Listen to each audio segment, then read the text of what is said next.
St. Vincent and the Grenadines may just be the most beautiful and unspoiled islands in the Caribbean Sea, spread out over 150 square miles of impossibly blue water in the southern Caribbean below St. Lucia. Of the 32 islands and cays that make up the chain, only 9 are inhabited, and you'll need to do some zooming in on Google Maps to find them. It's like a secret place. It's almost like no one knows about it. Each island has its own charm, its own character. The northernmost island, St. Vincent, is the largest and home to the capital city of Kingstown. Though the islands gained their independence in 1979, they are still a member of the British Commonwealth. The good news is they speak English.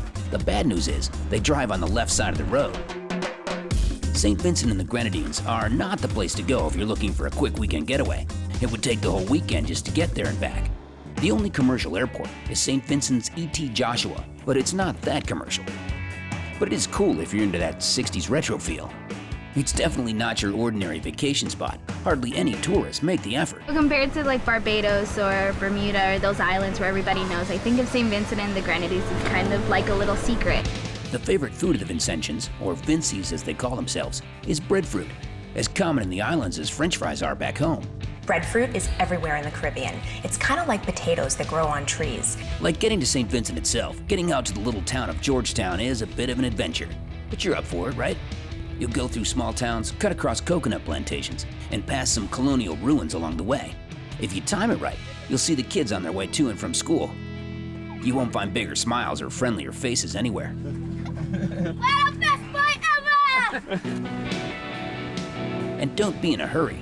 The road is narrow and winding, and the views of the sea are breathtaking.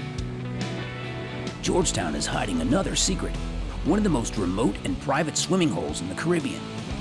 To get there, head a mile back on the road and look for Black Point Tunnel. The history on Black Point Tunnel is pretty amazing. The tunnel was built by a British plantation owner around 1815, using manual labor to blast through 360 feet of volcanic rock. Little is known about its construction, but walking through it, you get a real sense of how difficult it must have been to complete. The tunnel was built to transport sugar from the mills on one side of the point to the wharf on the other. Before then, it had to be hauled around the treacherous cliffs at the tip of the island. And here's where the secret swimming hole can be found, if you know where to look. Hike a little ways along the cliff, and you'll find a natural pool.